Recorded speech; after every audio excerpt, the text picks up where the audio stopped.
What's up, guys? What's up? First stream over on Professor Woodshed. Hope you guys are hyped as I am. Oh my god. Oh my god. I have some very rudimentary scenes set up, by the way. It's on our streaming rig. We're good to go. We are good to go. Got some good stuff happening. Yo, what's up, guys? What's up there, Hambo? Hope you're having a great one today. Dudes, here we are.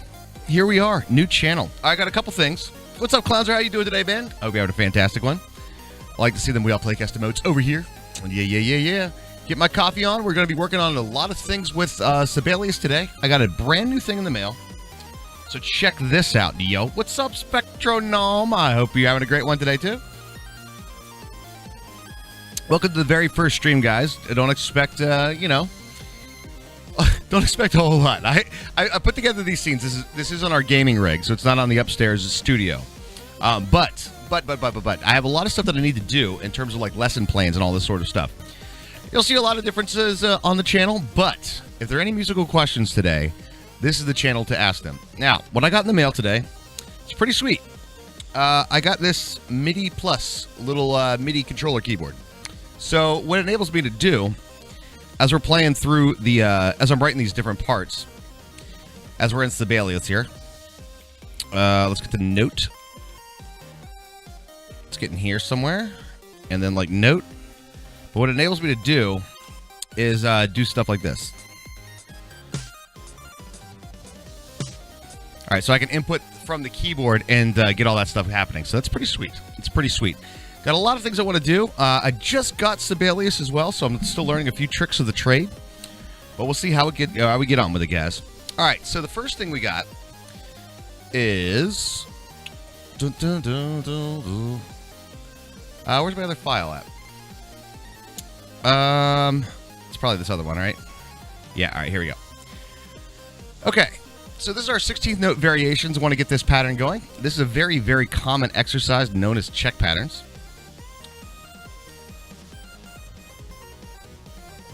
I guess I'm just like tunage going, you know what I'm saying? All right, drum lesson plan. 16 note variations, very common exercise known as check patterns. Basically, the way that this one works is with all the music that's there is all these different 16 note variations. You have all your 3 notes, you have all your 2 notes, and all your 1 notes. All right. Okay. Now I got to figure out a couple things. Thinking about doing like some rehearsal marks in here on the variations, or maybe this is good to go. I'm thinking this might actually be good to go.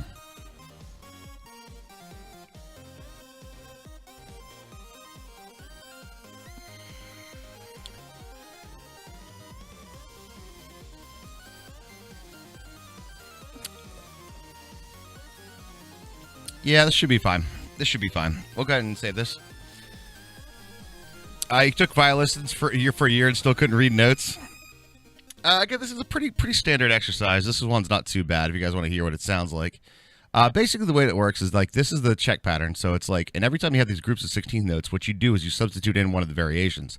But we can't actually play it via the MIDI, I guess. Should probably learn it. Well, that's one of the things we'll be doing is like musical education. And follow the repeat.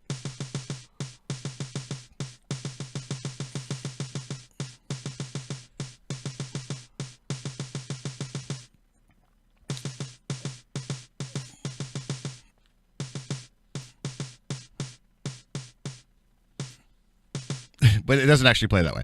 Anyway, but that is that. That is that. It's a 16-note variation pattern. Now, it's a basic thing. It's a very, very basic structure to a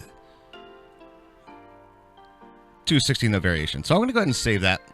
And actually, I want to test out another little feature that they have here. I want to export, and these are all going to be PDFs. Now, a lot of the things that we do for the lesson plans are going to have this sort of accompaniment with it. So you can have like a PDF to follow along as we do it. Score only, snare drum, file name, PDF, D:, Professor Woodshed, and lesson plans.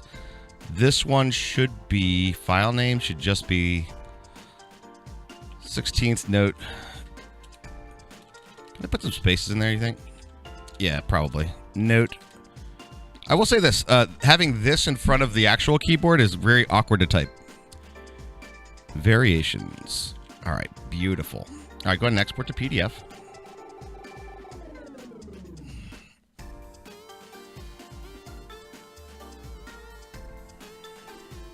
Good morning, Levi. How you doing today? Now, did that go to the file? Did I get that now?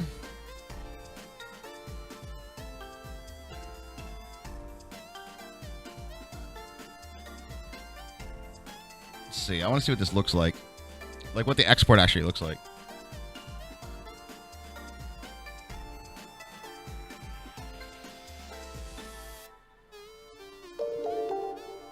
Oh, thank you so much for the host. Really appreciate that. All new notifications and stuff. I got to get used to it. Can I open it in Google Chrome? Yeah, dude, that looks pretty good. Nice. Okay, so we have an accompaniment that could be printed and sheet music and all that kind of stuff. I like it. I like that a lot.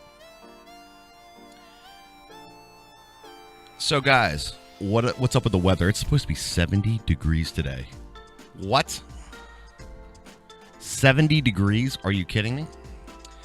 All right, so I got a couple of things that I want to do. 16-note variations are going to be the initial, one of the easier exercises, but I do want to do some notation exercises as well.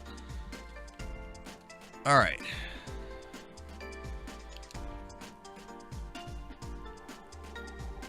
It's 9 degrees there. Ooh, cannot say that here. 16th-note varies. Just check off.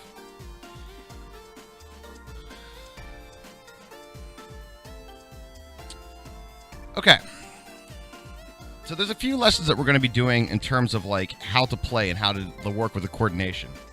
And one of the simple ones that I've done over the years is something called just basically coordination as we go through it. We start with a very, very basic drum beat. And when it comes down to the initial lesson plans, a lot of it's going to be strictly reading through the music. So I'll just get to this a little bit, and we're going to go to that. And we're going to go to format. Actually, we're going to grab all this. Nope, we don't want to. Well, we don't quite want to do that. We want to go here. Now, you know what? Actually, I'm going to scrap this. I'm going to scrap this because it was just sort of a test of the thing. Do you want to save the version for your score now? No. No. All right, good. But we have this one. This one is saved. This one is saved. All right, we're good. 34 degrees there, and we got that Canadian air mass over Northern California. Oh my God, wow, that's crazy. File, we're going to make a new blank document. We are going to jump into change instruments, and the instruments are going to be drum set, rock, add to score. Okay, going to be in 4/4 time signature. Tempo text does not need to be there. We don't need any of that. The title of this is going to be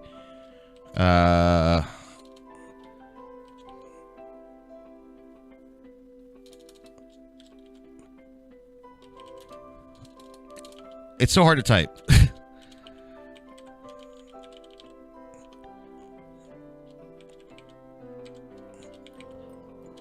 When it's been extremely mild this year. We've had, it's weird, we had like a ton of snow on Saturday. It's crazy. And now it's like, it's gone and it's going to be 70 degrees. It does things to your body. You know what I'm saying? Lyricist, other page information, basic coordination. All right, cool. Let's create it. Go. Ah, crap. I forgot the one thing. All right, we have to go to this, and I want to... This one. Nope, that's not it. This is such a powerful program, guys. Such a powerful program. This is crazy, too, because you can get to the point where you can line up music scores. There we go. All right. We're not going to say... Yeah, we're going to say... Yeah, drum set sounds good. And can we go to... Review, layout, magnetic layout, high energy stats. That sounds like Pennsylvania. And the, yeah, alternating fever and chills. Exactly. No kidding, man. No kidding. All right. So I got a question for you guys. If I do this all week, do you think I'm going to get affiliate on this channel? You think I could do it in a week? Where's the, yeah.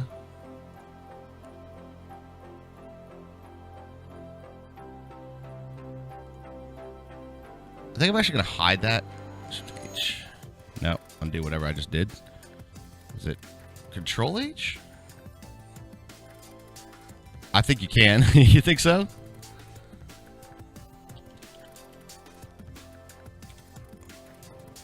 Oh my God, what am I clicking on? What am I clicking on? That guy right there.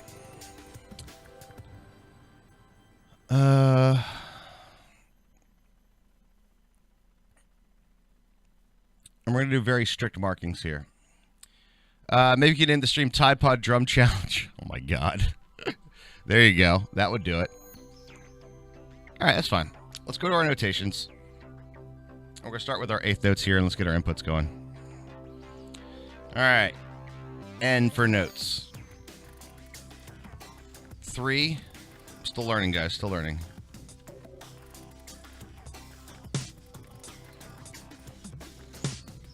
All right, good.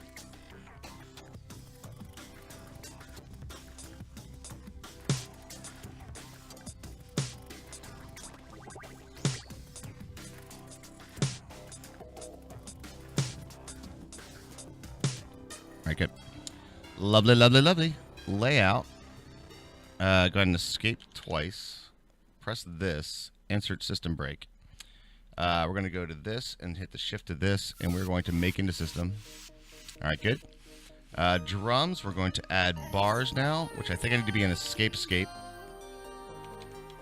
And I think we go to here and then go B. Now. Control B. That's it. 1, 2, 3. 1, 2, 3, 4. 1, 2, 3, 4. 1, 2, 3, 4. 1, 2, 3, 4. All right, good. Gonna go ahead and do this and that all the way over here. Probably a 16th century musician would have sold his family's worth of souls for this software. Oh my God, yes. This stuff is insane.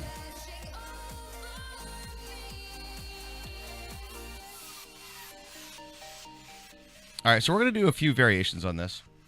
It's not going to be too crazy. We're going to go ahead and grab these rehearsal marks here, or I think it's going to be in under play, text.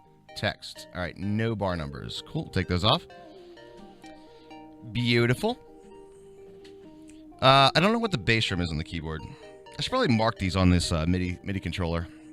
I tell you what, that right there, just the fact that I have the controller makes writing drum parts super, super easy. All right, so moving on. Now we're going to be doing to section 2, note input, and I guess it's going to be an F. Maybe I take the octave down. F. Oh, that works. Okay. How about we undo that? Because that's not what we want to do. I want to go to 2, not 1. And I want to be all the way back to the beginning. F. N. F. Why did you put that there? Let's just get it started then. Perfect.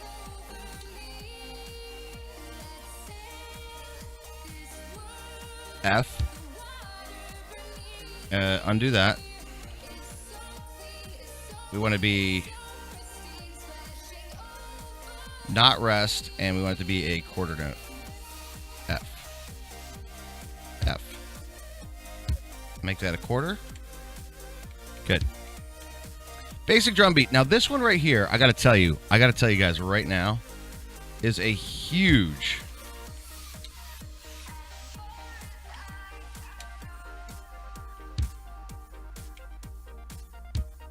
nope. Delete that. Quarter note, not rest, F. That's not what I want you to do. I want you there. And then that I want you to be rest. Okay, good. I think we're getting it. This fast input's freaking weird, dude. No. Make that a rest. No. Make that a rest. Make that a not a rest. And make that a note. All right, good. Perfect. Now, this is the basic beat. Now, I have so much to talk about when it comes down to this. Every single rock book in the face of the world is going to have this beat number 1 on their thing. They're going to have it every single time, guys. And the thing is a lot of people will play this very, very simply and be like, I've got all the things in the right order, in the right place, putting it all together. The truth is that almost there's like thousands of songs that have this drum beat to them, but they all have a different feel and a different flow to them. So a lot of things we're going to talk about with the lesson is how to interpret this. And it's not just about the notes, it's how to make it sound and get the right feel for each one of the things. This particular exercise, though, morning, Raj, how are you? Doing great today. Writing up some exercises. And we got a nice little input. Check it out. A nice little keyboard input. I got it in the mail today. It was like $30 or something. Little MIDI controller. It's pretty nice. Makes it awkward to type, though. I will say that. All right, so we're going to move on to the next line here. All right, beautiful. Moving forward. And this one we're going to start with our eighth note variations. So we're going to start with eighth notes. That's definitely not what I want you to do. I want you to go back to quarter notes and go next. Let me unrest it. Hit F. Aha! There we go. Now we go back to that one. Make it an eighth note. And then F again. F again. Very good. We've got all the words. We just need to get them in the right order. Shakespeare, according to John Cleese. I love that. That's great.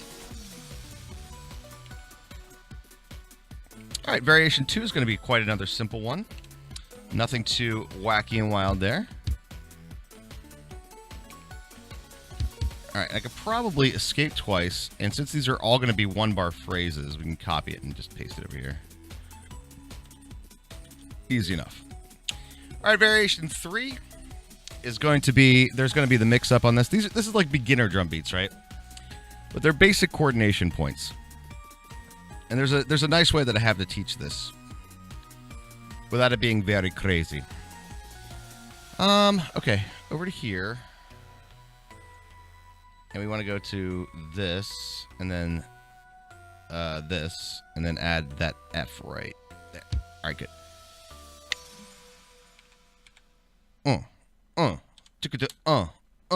F, F. Wrong. There we go. Rest, quarter, rest. No. Quarter, rest. Got it.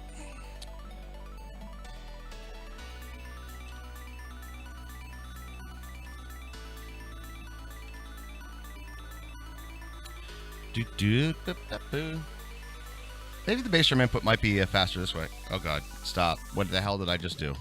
Undo, undo, undo. Alright, good. Stop doing that. Let's go with our eighth notes down here. Alright, good. Let's grab our quarter. Grab you right there, put it on F. Good. Escape twice, grab this guy, copy, pasta, pasta, pasta. And now for all the variations that people are going to have a lot of trouble with.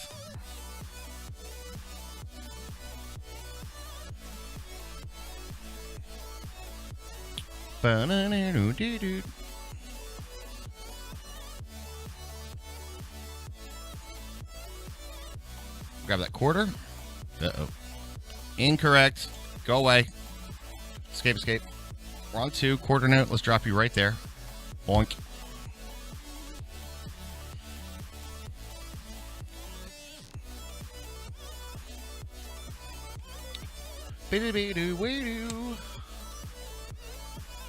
Moving on. And there it is. Escape twice. Copy pasta. Let's go. You guys want to hear this? You guys want to hear all what does all these drum beats sound like? No. There you go.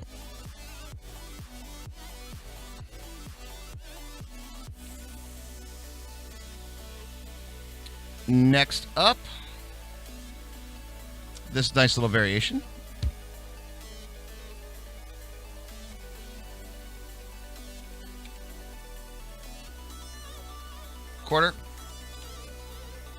eighth, F.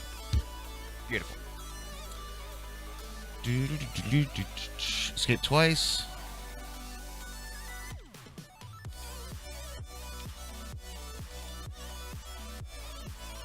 And then we just combine these two as the final exercise on variation 1, 2, 3, 4, 5, 6, 7.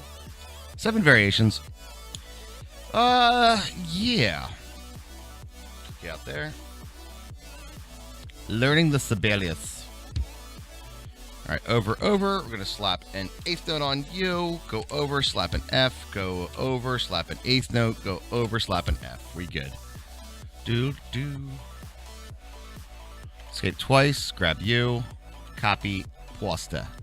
All right, good. Now, for the first bit, we are going to grab our staffs now. Our bar lines. I'm going to start, repeat.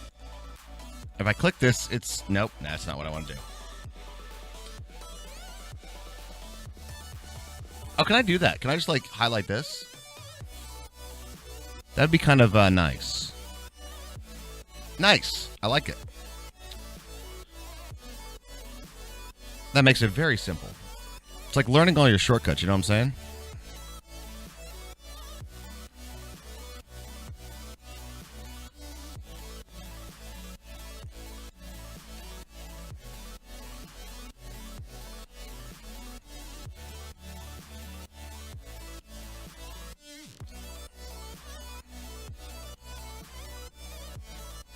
Don't worry, guys. I have a lot more complicated exercises, too. These are just the basic ones that you gotta get out of the way.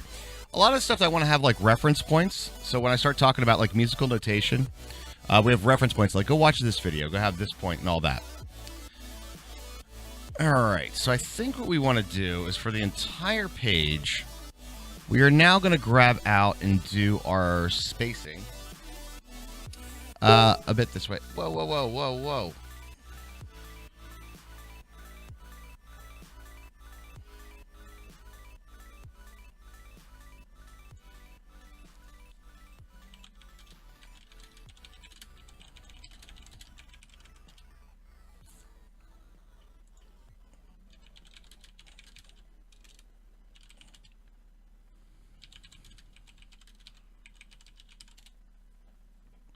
Do.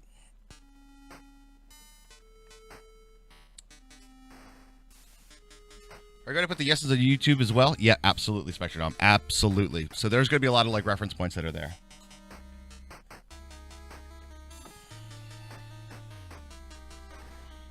All right. So let's turn this down a little bit. And I want to take this one down. And I know you guys want to hear it. So let's hear it. Let's give it a shot. What should we do for our tempo marking on this one? What do you guys want? Tempo-wise? Wait, can I actually do that?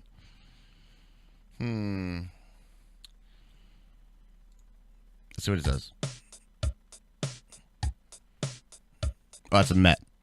Let's click. Pretty basic, right?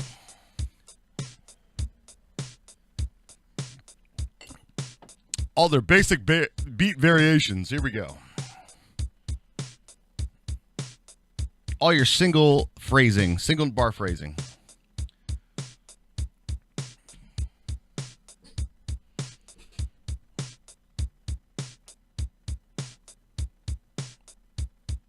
Good stuff, huh? Good stuff. All right, we don't really need to do that. Can we stop that? All right, good. All right, so this is going to be basic coordination points. Now, there's a few different sections that we have that we break down on this as well. What's up, Abika? How are you doing today? Welcome to Professor Woodshed, my friends. Welcome indeed. Got our keyboard input. Writing some tunes, guys. Well, writing some exercises. I'll explain this one just kind of briefly. Because one of the biggest things that everybody, I get a ton of people that will walk into a lesson and they'll say, I don't have the coordination. Or a lot of people are like, I can't play drums. I don't have the coordination to do so. And I always break it down to this point of, if you break down like walking and the amount of muscle memory that you have to walk, you don't even have to think about it anymore. But this walking takes so much coordination to stay upright and bipedal. It's insane. So if you can walk, or at any point you've been able to walk, or even like function with your hands, you have the coordination to be able to put these things together. So I came up with this system that a lot of people will say, like, oh, it's pretty simple. You have the eighth notes on the hi-hat. And a lot of people go, oh, God. All right, so there's eighth notes on the hi-hat. Then you have 2 and 4 on the snare. 2 and 4. Okay, so I got this over here. I got this over. Okay, so I got eighth notes on the hi-hat. I got 2 and 4 on the snare. And then you add the bass drum in. And you go, okay, now there's 1 and 3 on the bass drum. There's 1 and so it's like you got to count. So it's like 1 and 2 and 3 and 4. And then you got to think about, okay, I'm counting all these things. These are eighth notes. This is this. I break this down in terms of coordination is rather than it being like, let's try to put, there's about 4 different things that happen on that. Feels really difficult. We had some basic stuff in high school and it wasn't easy because it wasn't taught correctly. All right. So here's the way I break it down. Here's the way that I break it down. So there's basically only 3 things that happen during this entire exercise. There's either a bass drum with a hi-hat, there is a hi-hat by itself, or there is a snare drum with a hi-hat. These are the only 3 things that happen in this entire exercise. Sorry to take it off top. Doing some coding for a mod for Skyrim. Going to be awesome. Sorry to take it off the drum topic, but just wanted to tell you my current project. No worries, man. It's chat. Chat about whatever you like. It's chat. So, by using those 3 basic elements, and then I break them down into very small words, simple words for it. So, for the words that I use, it doesn't really matter what words you use, just so to be consistent as a lesson plan. You have a hi-hat and a bass drum. We call that together. So it's together. All right, we play that together. Can you play that note? Can you do this and this at the same time? Foot and right hand. Boom. Okay, good. Got it. And everybody's like, that's freaking easy. That's fine. I was like, now just play your right hand by itself. Good. Easy. Now let's play our hands. So we have together, separate, hands. That's the exercise. That's all that it is. So you just do it, and the important thing is, it's not about speed, it's about consistency. So instead of it going like, together, separate, hand, separate, together, however long it takes to think about what the next thing is, that's the length of the gap you want to put in. So even if you start off and it's like, together, separate, hands, separate, together, separate, hands, separate. Even if it's that slow, as long as it's a consistent tempo, that's what it's all about. And I guarantee you, by doing that method, this coordination makes it so much easier. Oh, I saw that. Stand up for drummers. Yeah, I did see that. It's pretty fun. So yeah, that's what this exercise right here is all about. This is the accompaniment for that. So that being said, I'm going to be putting a few crazy things kind of together. So the notation for this is going to be, and this is where it gets a little funky, but I do want to lay out this a little bit. For our music lessons, we're not about explaining it like this. It was more like, do this thing and now you either succeed or fail with no practice. I know. I've been doing this for 20 years. Like 20 years I've been teaching private lessons, and I know what works and I know what doesn't work. And when it comes down to that, the initial hurdles, getting over those initial hurdles. Now, some people will be like, dude, give me something hard, man. I got this shit. You know, I'm like, okay. Let's move on to something more. Lecture tonight. What do you think about it? Oh, I watched it, Hermie. I watched it already. You know me. I watch a lot of shows on Netflix.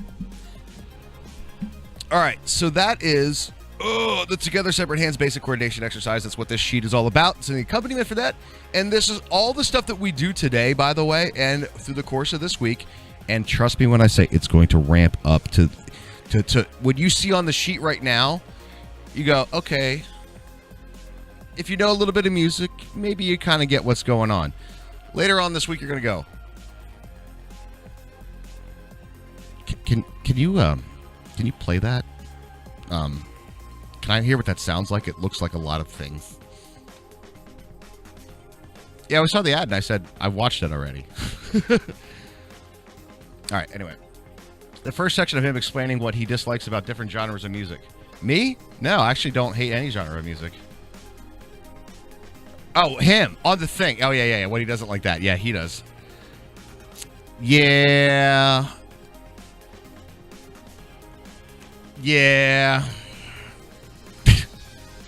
All right, let's say system object positions.